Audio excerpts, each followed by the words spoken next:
അപ്പോൾ ഇന്ന് നമ്മൾ നമ്മുടെ 9ാം ക്ലാസ് SCERT പുതിയ പുസ്തകത്തിലെ 5ാമത്തെ ചാപ്റ്ററായ ഇന്ത്യയിലെ ജനസംഖ്യാ പ്രവണതകൾ എന്ന പാഠഭാഗമാണ് നോക്കുന്നത്. അപ്പോൾ നമ്മുടെ ജനസംഖ്യ വർധനവ് അതുമായിട്ട് ബന്ധപ്പെട്ട കാര്യങ്ങളാണ് നമ്മൾ ഈ ചാപ്റ്ററിൽ ചർച്ച ചെയ്യുന്നത്. ഇന്ത്യയിലെ കുതിച്ച് ഉയരുന്ന ജനസംഖ്യ വർദ്ധിച്ചു വരുന്ന ദാരിദ്ര്യവും പോഷകാഹാരക്കുറവും അഭിമുഖീകരിക്കുന്നല്ലേ. അപ്പോൾ അങ്ങനെ ഉള്ള പ്രശ്നങ്ങളും മറ്റുമാണ് നമ്മൾ ഈ ഒരു ചാപ്റ്ററിൽ ചർച്ച ചെയ്യുന്നത്. അപ്പോൾ ജനസംഖ്യ വർദ്ധിക്കുമ്പോൾ എന്തൊക്കെ പ്രശ്നങ്ങളാണ് ഉണ്ടാകുന്നത്? ജനസംഖ്യ വർദ്ധിക്കുമ്പോൾ എന്തൊക്കെ പ്രശ്നങ്ങളാണ് ഉണ്ടാകുന്നത്? ദാരിദ്ര്യം ഉണ്ടല്ലേ, ദാരിദ്ര്യം ഉണ്ട്. പിന്നെ തൊഴിലില്ലായ്മ വരും അല്ലെ, തൊഴിലില്ലായ്മ. പിന്നെന്താണ്? പട്ടിണി വരും, സ്ഥലം കുറവ് വരും അല്ലേ, താമസത്തിന് ഉള്ള സ്ഥലം എല്ലാം കുറവാകും. ദാരിദ്ര്യം, തൊഴിലില്ലായ്മ, പട്ടിണി തുടങ്ങിയവയൊക്കെ തന്നെ നമ്മുടെ ജനസംഖ്യ വർദ്ധിക്കുമ്പോൾ വരുന്ന പ്രശ്നങ്ങളാണ്. ഒരു പ്രദേശത്ത് നിശ്ചിത കാലയളവിൽ അധിവസിക്കുന്ന ജനങ്ങളുടെ ആകെ എണ്ണമാണ് ആ പ്രദേശത്തെ ജനസംഖ്യ എന്ന് പറയുന്നത്. ജനങ്ങളുടെ എണ്ണം വർദ്ധിക്കുമ്പോൾ രാജ്യത്തിന്റെ സാമൂഹിക സാമ്പത്തിക പുരോഗതിയെ എങ്ങനെ ബാധിക്കുന്നു എന്ന് വാർത്താ തലക്കെട്ടുകൾ സൂചിപ്പിക്കുന്നു. അപ്പോൾ 2023 യുണൈറ്റഡ് നേഷൻസ് പോപ്പുലേഷൻ ഫണ്ട് കേട്ടോ, യുണൈറ്റഡ് നേഷൻ പോപ്പുലേഷൻ ഫണ്ട് പ്രകാരം, അതിന്റെ റിപ്പോർട്ട് പ്രകാരം ലോക ജനസംഖ്യ 804.5 കോടിയും ഇന്ത്യയിലെ ജനസംഖ്യ 142.86 കോടിയുമാണ്. ഒരു രാജ്യത്തിന്റെ അല്ലെങ്കിൽ പ്രദേശത്തിന്റെ സാമൂഹിക വികസന സൂചിക നിർണ്ണയിക്കുന്നത് അവിടുത്തെ ജനസംഖ്യാ വിവരങ്ങൾ, ജനന നിരക്ക്, മരണനിരക്ക്, ശിശുമരണ നിരക്ക്, പ്രായഘടന മുതലായവ കണക്കിലെടുത്താണ്. അപ്പോൾ അതിനായി ജനസംഖ്യയുടെ വ്യത്യസ്ത പ്രവണതകളെയും ജനസംഖ്യാ ഘടനയെയും കുറിച്ച് നാം മനസ്സിലാക്കേണ്ടതുണ്ട്. അപ്പോൾ യുണൈറ്റഡ് നേഷൻസ് പോപ്പുലേഷൻ ഫണ്ട് അതിനെക്കുറിച്ചൊരു കുറിപ്പാണ്. ഐക്യരാഷ്ട്രസഭയുടെ കീഴിലുള്ള ഒരു അന്താരാഷ്ട്ര ഏജൻസിയാണ് നമ്മുടെ യുണൈറ്റഡ് നേഷൻസ് പോപ്പുലേഷൻ ഫണ്ട്. എല്ലാ വ്യക്തികൾക്കും മികച്ച രീതിയിലുള്ള പ്രത്യുൽപാദന ആരോഗ്യ സംവിധാനങ്ങൾ, സ്വമേധയാലുള്ള കുടുംബാസൂത്രണം, മാതൃ ആരോഗ്യ പരിപാലനം, വയോജന പരിപാലനം, സമഗ്ര ലൈംഗിക വിദ്യാഭ്യാസം എന്നിവ ലഭ്യമാക്കുകയും അതുവഴി ജനസംഖ്യയുടെ വികസനം സാധ്യമാക്കുകയും ചെയ്യുക എന്നതാണ് ഇതിന്റെ ഉദ്ദേശം. അപ്പോൾ ജനന മരണ നിരക്കുകൾ, കുടിയേറ്റം, ജനസാന്ദ്രത തുടങ്ങി ജനസംഖ്യാ ഘടനയെക്കുറിച്ച് പഠിക്കുന്ന ശാസ്ത്രശാഖയെ ജനസംഖ്യാശാസ്ത്രം അഥവാ ഡെമോഗ്രഫി എന്ന് വിളിക്കുന്നു കേട്ടോ. അതായത് ജനന മരണ നിരക്കുകൾ, കുടിയേറ്റം, ജനസാന്ദ്രത തുടങ്ങി ജനസംഖ്യാ ഘടനയെക്കുറിച്ച് പഠിക്കുന്ന ശാസ്ത്രശാഖയെ ജനസംഖ്യാശാസ്ത്രം അഥവാ ഡെമോഗ്രഫി എന്ന് പറയുന്നു. ഒരു പ്രദേശത്തിന്റെ വൈവിധ്യമാർന്ന മാനുഷിക വിഭവങ്ങളെയും അതിന്റെ ഘടനാപരമായ മാറ്റങ്ങളെയും ജനസംഖ്യാശാസ്ത്രം വിശകലനം ചെയ്യുന്നു. ഈ മാനുഷിക വിഭവങ്ങൾ ഒരു സമൂഹത്തിന്റെ വികസനത്തിനായി പ്രയോജനപ്പെടുത്താമെന്നുള്ള വിശദമായ പഠന രീതിയാണ് ജനസംഖ്യാശാസ്ത്രം എന്നതുകൊണ്ട് അർത്ഥമാക്കുന്നത്. അപ്പോൾ ചിട്ടയായ ജനസംഖ്യാ പഠനമാണ് ജനസംഖ്യാശാസ്ത്രം എന്ന് നമുക്ക് മനസ്സിലായി, ഡെമോഗ്രഫി അല്ലെ. അപ്പോൾ ഈ പദം ഗ്രീക്ക് പദങ്ങളായ ഡീമോസ് അതായത് ജനങ്ങൾ, പിന്നെ ഗ്രാഫീൻ വിശദീകരിക്കുക എന്നിവ ചേർന്നുണ്ടായതാണ്. അപ്പോൾ ചിട്ടയായ ജനസംഖ്യാ പഠനമാണ് ജനസംഖ്യാശാസ്ത്രം. ഈ പദം ഗ്രീക്ക് പദങ്ങളായ ഡീമോസ് അഥവാ ജനങ്ങൾ, ഗ്രഫീൻ വിശദീകരിക്കുക എന്നിവ ചേർന്ന് ഉണ്ടായതാണ്.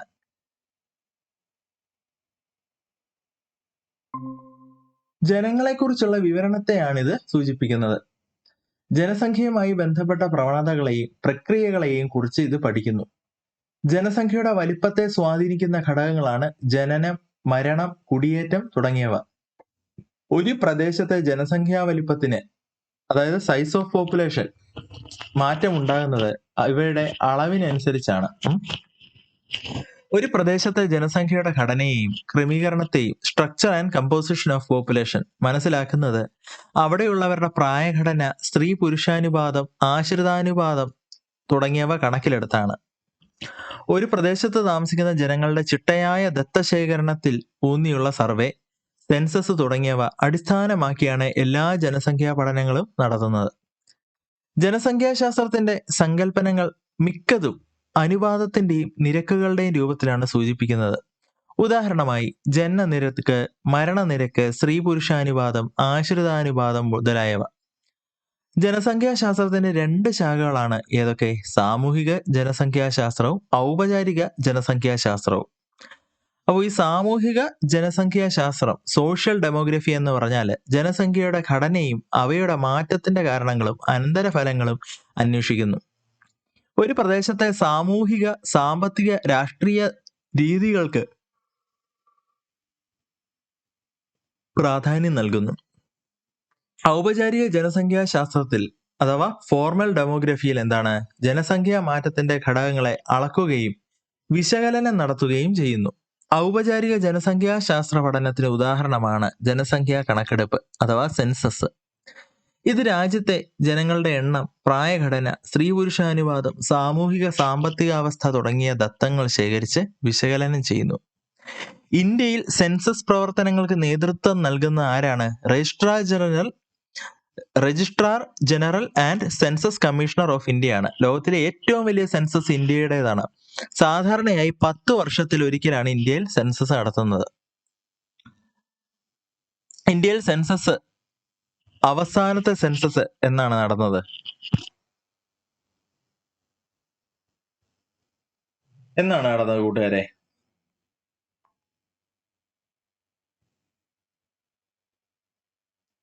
2011 കേട്ടോ. 2011 അവസാനമായി സെൻസസ് നടന്നത്. ആദ്യമായിട്ട് സെൻസസ് ആരംഭിച്ചത് എന്നാണ്?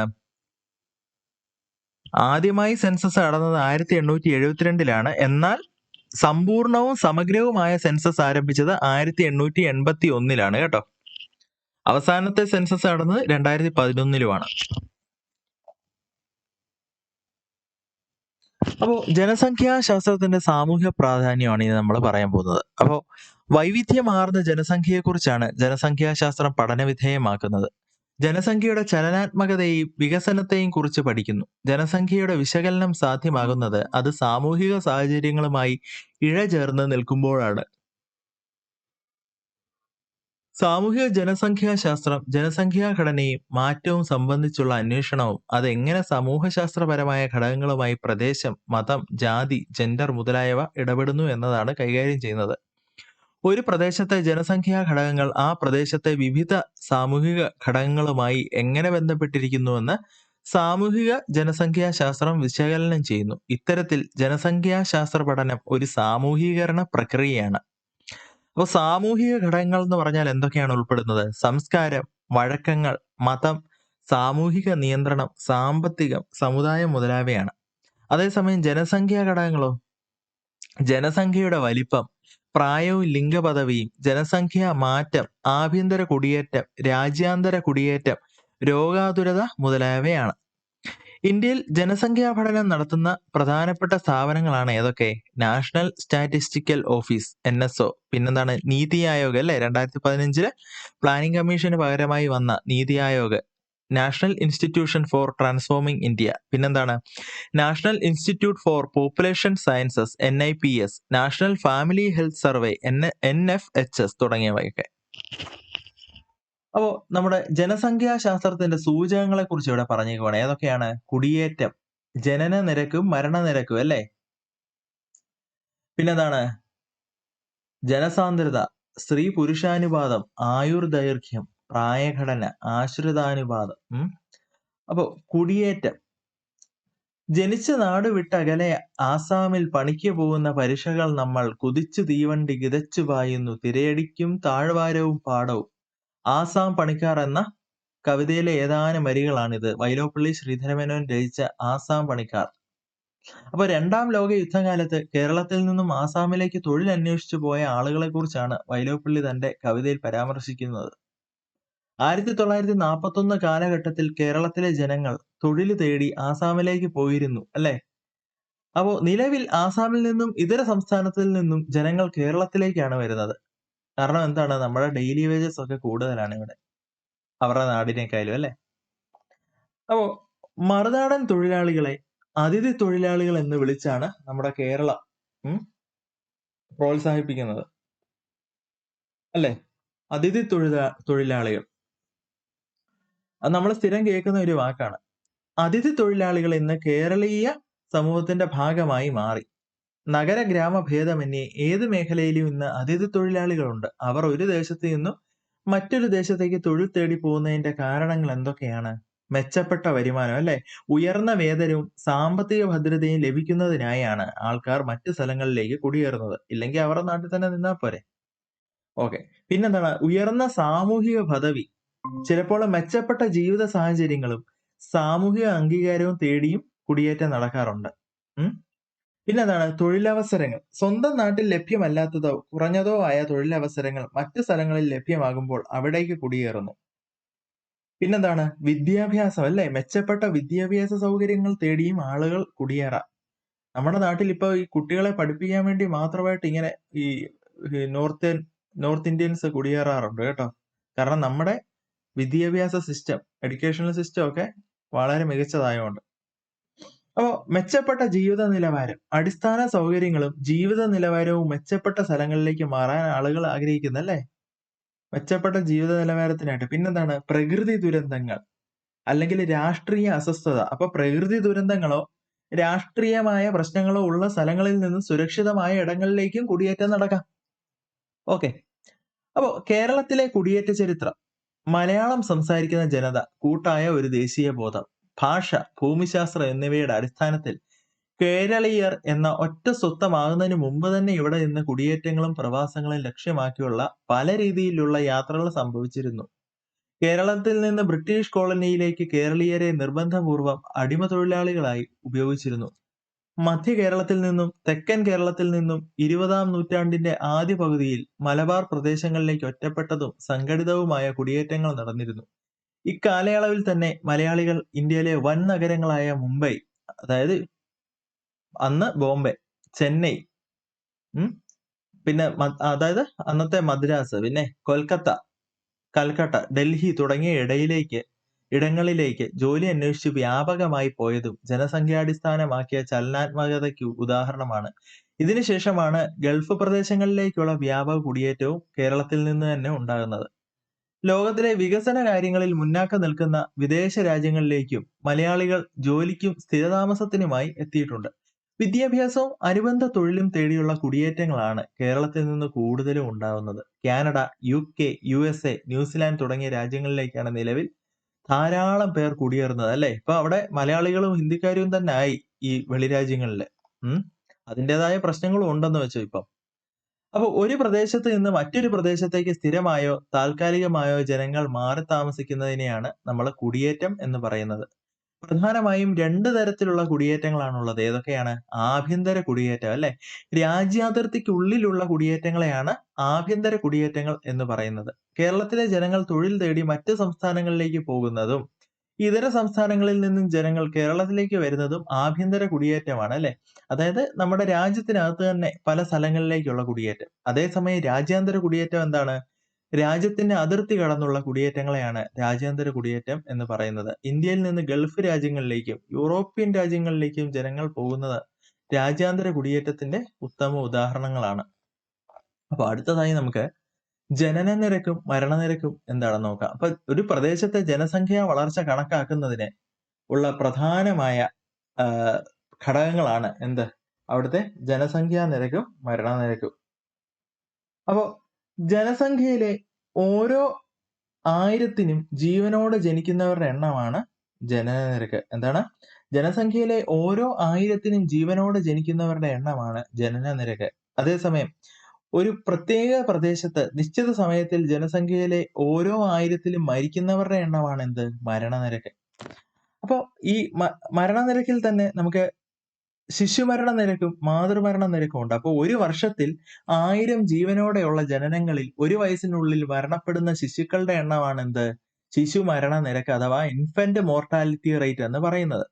അതേസമയം മാതൃമരണ നിരക്ക് എന്താണ്? ഒരു വർഷം നടക്കുന്ന 1000 പ്രസവങ്ങളിൽ മരിക്കുന്ന സ്ത്രീകളുടെ എണ്ണത്തെയാണ് മാതൃമരണ നിരക്ക് അഥവാ മറ്റേണൽ മോർട്ടാലിറ്റി റേറ്റ് എന്ന് പറയുന്നത്. ഒരു രാജ്യത്തെ ഉയർന്ന ശിശുമരണ നിരക്കും മാതൃമരണ നിരക്കും ആ രാജ്യത്തിന്റെ പിന്നാക്കാവസ്ഥയുടെയും ദാരിദ്ര്യത്തിന്റെയും സൂചകങ്ങളാണ് കേട്ടോ. അപ്പൊ അങ്ങനൊരു ദാരിദ്ര്യമൊക്കെ ഉള്ളതുകൊണ്ടാണല്ലോ ഈ മരണം നടക്കുന്നത്. ഇല്ലേ നല്ല മെഡിക്കൽ ഫെസിലിറ്റി ഒക്കെ ആണെങ്കിൽ അങ്ങനെ നടക്കത്തില്ലല്ലോ. അതാണ് പറയുന്നത്. അപ്പൊ ഒരു രാജ്യത്തിന്റെ പിന്നാക്കാവസ്ഥയുടെ സൂചകങ്ങളാണിത്. അല്ലേ? ഓക്കെ. അപ്പോൾ ജനന നിരക്കും മരണനിരക്കും തമ്മിലുള്ള വ്യത്യാസത്തിലാണ് ജനസംഖ്യാ വളർച്ച കണക്കാക്കുന്നത്. ജനന നിരക്ക് കുറയുകയും മരണനിരക്ക് ഉയരുകയും ചെയ്യുന്ന അവസ്ഥയില് ജനസംഖ്യ കുറയുകയാണ് ചെയ്യുന്നത്. മരണനിരക്കിനേക്കാൾ ജനനനിരക്ക് ഉയരുമ്പോൾ എന്ത് സംഭവിക്കുന്നു? ഈ ജനസംഖ്യ വർദ്ധിക്കുകയാണ് ചെയ്യുന്നത്. അപ്പോ ജനസാന്ദ്രത എന്താണ്? ഒരു പ്രദേശത്തെ പ്രധാന സാമൂഹിക സാമ്പത്തിക ഘടകങ്ങളെ പ്രതിനിധാനം ചെയ്യുന്നതാണ് അവിടുത്തെ ജനസാന്ദ്രത. ഒരു പ്രദേശത്ത് നിശ്ചിത കാലയളവിൽ അധിവസിക്കുന്ന ജനങ്ങളുടെ ആകെ എണ്ണമാണ് കേട്ടോ. നിശ്ചിത കാലയളവിൽ അധിവസിക്കുന്ന ജനങ്ങളുടെ ആകെ എണ്ണമാണ് ആ പ്രദേശത്തെ ജനസംഖ്യ. എന്നാൽ ഓരോ ചതുരശ്ര കിലോമീറ്റർ പ്രദേശത്തുള്ള ശരാശരി ജനസംഖ്യയെ ജനസാന്ദ്രത അഥവാ ഡെൻസിറ്റി ഓഫ് പോപ്പുലേഷൻ എന്ന് പറയുന്നു കേട്ടോ. ഓരോ ചതുരശ്ര കിലോമീറ്റർ പ്രദേശത്തുള്ള ശരാശരി ജനസംഖ്യയെ ജനസാന്ദ്രത അഥവാ ഡെൻസിറ്റി ഓഫ് പോപ്പുലേഷൻ എന്ന് പറയുന്നു. അപ്പോൾ ഇന്ത്യയിൽ ജനസാന്ദ്രതയിൽ പ്രകടമായ പ്രാദേശിക വ്യത്യാസങ്ങൾ നിലനിൽക്കുന്നു. ജനസാന്ദ്രതയിൽ പ്രകടമായ പ്രാദേശിക വ്യത്യാസങ്ങൾ നിലനിൽക്കുന്നു. 2011 സെൻസസ് പ്രകാരം ജനസാന്ദ്രതയിൽ ഡൽഹി ഏറ്റവും മുന്നിലും അരുണാചൽ പ്രദേശ് ഏറ്റവും പിന്നിലുമാണ്. അപ്പോൾ ഉയർന്ന ജനസാന്ദ്രതയുള്ള പ്രദേശത്തെ സാമൂഹിക പ്രശ്നങ്ങൾ എന്തൊക്കെയാണ്? തുറസായ സ്ഥലമില്ലായ്മ, അല്ലെ? കൂടുതൽ ആളുകൾ തിങ്ങിപ്പാർക്കുമ്പോൾ എന്താണ്? തുറന്ന സ്ഥലങ്ങളും പൊതു ഇടങ്ങളും കുറയുന്നു. കാരണം എല്ലായിടത്തും അങ്ങ് ആൾക്കാരാ. അപ്പോ ഇത് വിനോദത്തിനും വിശ്രമത്തിനുമുള്ള അവസരങ്ങൾ ഇല്ലാതാക്കുന്നു, അല്ലെ? പിന്നെന്താണ്? മലിനീകരണം വരും. മലിനീകരണം ജനസംഖ്യ കൂടുന്നതിനനുസരിച്ച് മാലിന്യങ്ങളുടെ അളവ് വർദ്ധിക്കുകയും വായു, ജലം, ശബ്ദം എന്നിവയുടെ മലിനീകരണം കൂടുകയും ചെയ്യുന്നു, അല്ലെ? അല്ലെങ്കിൽ അതിനനുസരിച്ച് ഈ മാലിന്യങ്ങൾ സംസ്കരിക്കാനുള്ള എന്താണ് ഉപാധികൾ വേണം. അതില്ലെങ്കിൽ എന്താണ്? ഈ വായു, ജലം, ശബ്ദം എന്നിവയുടെ മലിനീകരണം കൂടും. പിന്നെന്താണ്? ജലസംഭരണക്കുറവ്. അപ്പൊ ഉയർന്ന ജനസാന്ദ്രതയുള്ള പ്രദേശങ്ങളിൽ ശുദ്ധജലത്തിനുള്ള ആവശ്യം വർദ്ധിക്കുകയും അത് ജലക്ഷാമത്തിലേക്ക് നയിക്കുകയും ചെയ്യും. ആൾക്കാർക്കും വേണ്ടേ? വെള്ളം വേണ്ടേ? പിന്നെന്താണ്? ഭവനക്ഷാമം. ജനസംഖ്യ കൂടുന്നതനുസരിച്ച് എല്ലാവർക്കും താമസിക്കാൻ ആവശ്യമായ വീടുകൾ ലഭ്യമാകാതെ വരികയും ചേരികൾ പോലെയുള്ള അസൗകര്യങ്ങൾ വർദ്ധിക്കുകയും ചെയ്യും, അല്ലേ? താമസിക്കാനൊന്നും സ്ഥലമില്ലെങ്കിൽ ആൾക്കാർ എന്ത് ചെയ്യും? പിന്നെ ഗതാഗതക്കുരുക്ക്, അല്ലെ? നമ്പർ 1 ഗതാഗതക്കുരുക്ക്. റോഡുകളിൽ വാഹനങ്ങളുടെ എണ്ണം കൂടുകയും ഗതാഗതക്കുരുക്ക് ഒരു പ്രധാന പ്രശ്നമായിട്ട് മാറുകയും ചെയ്യും. പിന്നെന്താണ്? രോഗവ്യാപനം, അല്ലെ? വൃത്തിയില്ലാതൊക്കെ കിടക്കുമ്പോഴത്തേന് രോഗങ്ങൾ വ്യാപിക്കും. ആളുകൾ തിങ്ങിപ്പാർക്കുന്നത് കൊണ്ട് തന്നെ രോഗങ്ങൾ എളുപ്പത്തിൽ പടരാൻ സാധ്യതയുണ്ട്. പിന്നെന്താണ്? കുറ്റകൃത്യങ്ങള്. ഉയർന്ന ജനസാന്ദ്രതയുള്ള പ്രദേശങ്ങളിൽ കുറ്റകൃത്യങ്ങളുടെ നിരക്കും കൂടും, ക്രൈമിന്റെ റേറ്റും കൂടും, അല്ലെ? പിന്നെ സാമൂഹിക സംഘർഷങ്ങൾ. വിഭവങ്ങളുടെ ലഭ്യത കുറവ് വരുമ്പോൾ അത് ഈ ഒരു സമൂഹത്തിലുള്ള മനുഷ്യർ തമ്മിൽ തന്നെ വഴക്ക്, അല്ലെ? സംഘർഷങ്ങളിലേക്ക് നയിക്കാം. ഓക്കെ. അപ്പോ ഇന്ത്യയിൽ ചില സംസ്ഥാനങ്ങളിൽ ജനസംഖ്യ വളരെ ഉയർന്നു മറ്റ് സംസ്ഥാനങ്ങളിൽ വളരെ താന്നു നിൽക്കുന്നതിന്റെ കാരണം എന്തെല്ലാമായിരിക്കും? അപ്പൊ അറിയാലോ, നമ്മുടെ ഇന്ത്യയിൽ എന്ന് പറയുമ്പോൾ കൃഷി അധിഷ്ഠിതമായിട്ടാണല്ലോ കൂടുതലും ആൾക്കാരുള്ളത്. അപ്പൊ എന്താണ്? കാലാവസ്ഥ, അല്ലെ? ഭൂപ്രകൃതി, ജലലഭ്യത, മണ്ണിനങ്ങള് അതൊക്കെ ബേസ് ചെയ്തിട്ടായിരിക്കാം ആ ഒരു സ്ഥലത്ത് ഏറ്റവും കൂടുതൽ ആൾക്കാർ തിങ്ങിപ്പാർക്കുന്നത്, അല്ലെ? അപ്പൊ സ്ത്രീ പുരുഷാനുപാതവും ശിശു ലിംഗാനുപാതവും ആണ് ഇനി നമ്മൾ നോക്കാൻ പോകുന്നത്. അപ്പോൾ സ്ത്രീ പുരുഷാനുപാതം എന്താണ്? ജനസംഖ്യയുടെ വളർച്ചാ നിരക്കുകളെയും അതിന്റെ പരിണാമത്തെയും സ്വാധീനിക്കുന്നു. ജനസംഖ്യയുടെ സ്ത്രീ പുരുഷാനുപാതം ജനന നിരക്ക്, മരണനിരക്ക്, കുടിയേറ്റം എന്നിവയെ ബാധിക്കുന്നു. ഒരു നിശ്ചിത കാലയളവിൽ ഒരു പ്രത്യേക പ്രദേശത്തെ 1000 പുരുഷന്മാർക്ക് ആനുപാതികമായി എത്ര സ്ത്രീകളുണ്ട് എന്ന് കണക്കാക്കുന്നതിനെയാണ് സ്ത്രീ പുരുഷാനുപാതം അഥവാ സെക്സ് റേഷ്യോ എന്ന് പറയുന്നത്. 6 വയസ്സിനുള്ളിൽ 1000 ആൺകുട്ടികൾക്ക് ആനുപാതികമായി എത്ര പെൺകുട്ടികൾ എന്ന് കണക്കാക്കുന്നതിനെയാണ് ശിശുലിംഗാനുപാതം അഥവാ ചൈൽഡ് സെക്സ് റേഷ്യോ എന്ന് പറയുന്നത്. ഓക്കെ. അപ്പോ സ്ത്രീ പുരുഷാനുപാതത്തിന് സ്ത്രീ പുരുഷ സന്തുലിതാവസ്ഥയിൽ വലിയൊരു പങ്ക് തന്നെ ഉണ്ട്. ഒരു പ്രദേശത്തെ ജനസംഖ്യാ വളർച്ച പ്രവചിക്കുന്നതിനും ജനസംഖ്യയുടെ വലിപ്പം കണക്കാക്കുന്നതിനും സ്ത്രീ പുരുഷാനുപാതം ഉപയോഗിക്കുന്നു. അപ്പൊ കുറയുന്ന സ്ത്രീ പുരുഷാനുപാതം എന്തൊക്കെ സാമൂഹിക പ്രശ്നങ്ങൾ സൃഷ്ടിക്കും? വിവാഹ ബന്ധങ്ങളിലെ ബുദ്ധിമുട്ടുകൾ, അല്ലെ? സ്ത്രീകൾ കുറവായതുകൊണ്ട് തന്നെ പുരുഷന്മാർക്ക് പങ്കാളികളെ കണ്ടെത്താൻ പ്രയാസം കാണും. പിന്നെന്താണ്? സാമൂഹിക അസന്തുലിതാവസ്ഥ, ലിംഗപരമായ അസന്തുലിതാവസ്ഥ സാമൂഹിക ഘടനയും ബന്ധങ്ങളെയും ബാധിക്കും. പിന്നെന്താണ്? സ്ത്രീധന പ്രശ്നം വർദ്ധിക്കാൻ സാധ്യത വരും അല്ലെ. സ്ത്രീകളുടെ എണ്ണം കുറയുന്നത് സ്ത്രീധന ആവശ്യങ്ങൾ വർദ്ധിപ്പിക്കാൻ ഇടയാക്കും. പിന്നെന്താണ്? സ്ത്രീകൾക്കെതിരായ അതിക്രമങ്ങൾ വർദ്ധിക്കാൻ സാധ്യത. ലിംഗപരമായ അസന്തുലിതാവസ്ഥ സ്ത്രീകളുടെ സുരക്ഷയെയും നിലയെയും പ്രതികൂലമായി ബാധിക്കാം. പിന്നെന്താണ്? ജനസംഖ്യാ വളർച്ചയെ ബാധിക്കും. സ്ത്രീകളുടെ എണ്ണം കുറയുന്നത് ജനനനിരക്കിനെ ബാധിക്കുകയും ജനസംഖ്യാ വളർച്ചയെ മന്ദഗതിയിലാക്കുകയും ചെയ്യും അല്ലെ.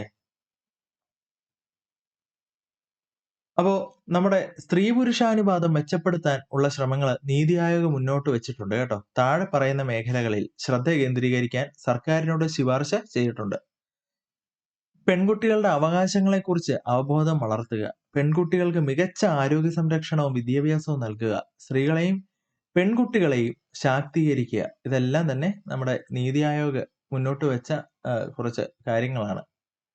അപ്പോൾ ആയുർദൈർഘ്യം എന്താണ്? ആയുർദൈർഘ്യം ഒരാൾ ശരാശരി എത്ര കാലം ജീവിച്ചിരിക്കും എന്ന കണക്കാണ് ആയുർദൈർഘ്യം എന്ന് പറയുന്നത്. ഒരു നിശ്ചിത പ്രദേശത്തെ ഓരോ പ്രായ വിഭാഗത്തിലെയും മരണനിരക്കിന്റെ അടിസ്ഥാനത്തിലാണ് ആയുർദൈർഘ്യം കണക്കാക്കുന്നത്. ഓക്കെ. അപ്പോൾ 2022 പുറത്തിറങ്ങിയ നാഷണൽ സ്റ്റാറ്റിസ്റ്റിക്കൽ ഓഫീസിന്റെ women and man in India report അനുസരിച്ച് 2015 to 19 കാലയളവിൽ ഇന്ത്യയിലെ സ്ത്രീ പുരുഷ ആയുർദൈർഘ്യം യഥാക്രമം 71.1 68.4 അതേസമയം കേരളത്തിലെ സ്ത്രീ പുരുഷ ആയുർദൈർഘ്യമോ 78 72.3 അല്ലെ. അപ്പൊ കേരളത്തിലെ ഉയർന്ന ആയുർദൈർഘ്യത്തിന് നിരവധി ഘടകങ്ങളുണ്ട്. എന്തുകൊണ്ടാണ്? ഉയർന്ന സാക്ഷരതാ നിരക്കും ഉന്നത വിദ്യാഭ്യാസവും വികേന്ദ്രീകൃത പൊതുജനാരോഗ്യ നയം, പിന്നെന്താണ്? ശുചിത്വം, ഭക്ഷ്യലഭ്യതയും പൊതുവിതരണവും. അപ്പൊ ഇതൊക്കെ തന്നെ നമ്മുടെ കേരളത്തിലെ ആയുർദൈർഘ്യം കൂടാൻ ഉള്ള കാരണങ്ങളാണ്. ഓക്കെ.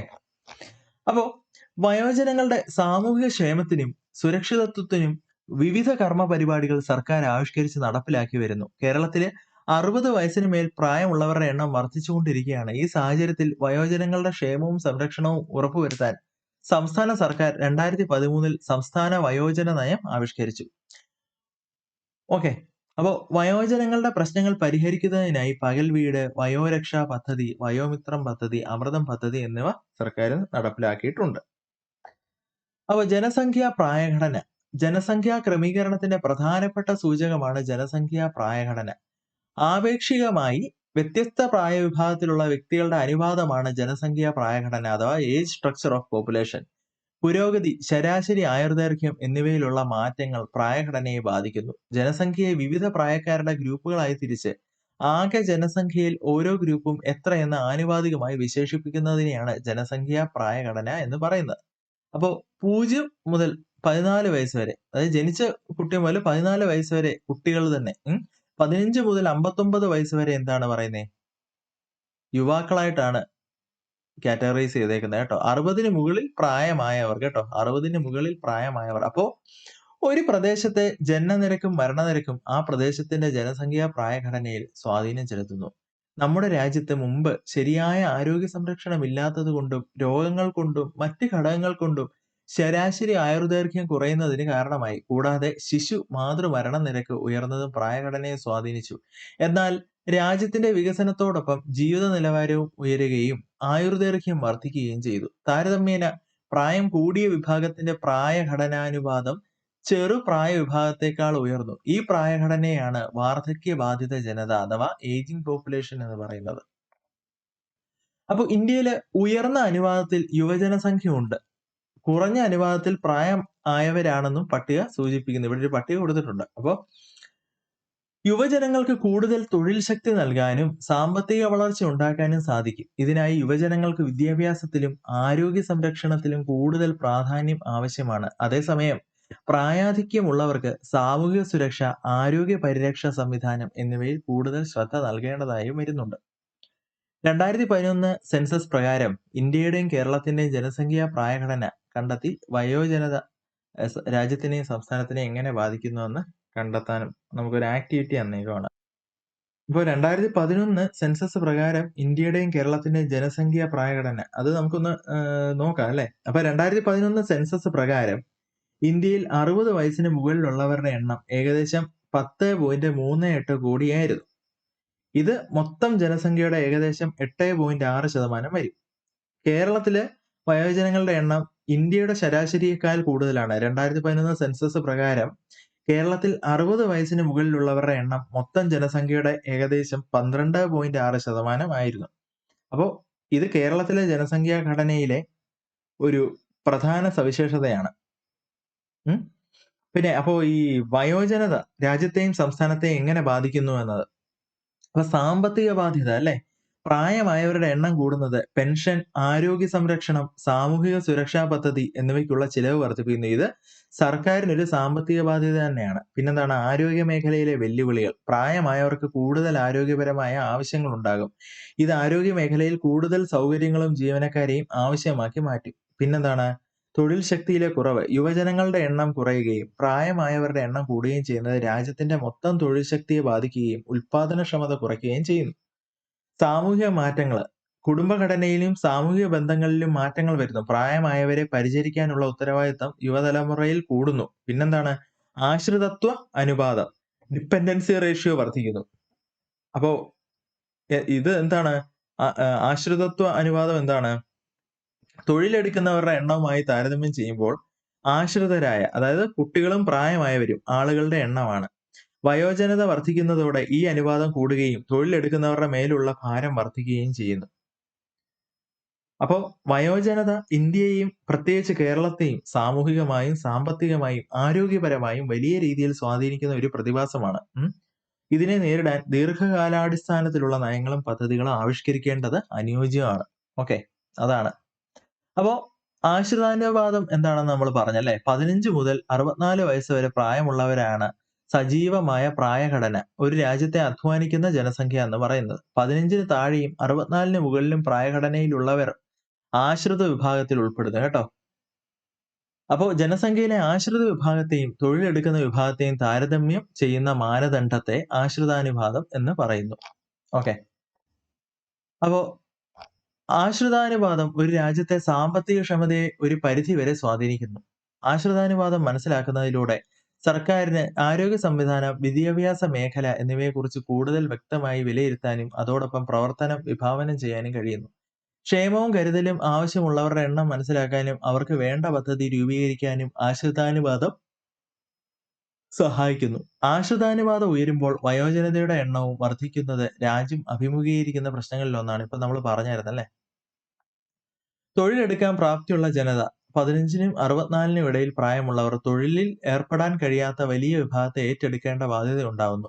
ആശ്രിതാനുപാതം കുറയുന്നത് രാജ്യത്തെ സാമ്പത്തിക പുരോഗതിയിലേക്ക് നയിക്കുകയും ചെയ്യുന്നു. അതായത് സജീവ പ്രായത്തിലുള്ളവരിൽ തൊഴിലെടുക്കുന്നവരുടെ എണ്ണം തൊഴിലെടുക്കാത്തവരുടെ എണ്ണത്തേക്കാൾ കൂടുതലാകുന്നു. ഇതിനെ ജനസംഖ്യാ ലാഭവിഹിതം അല്ലെങ്കിൽ ജനസംഖ്യാപരമായ നേട്ടം എന്ന് പറയുന്നു.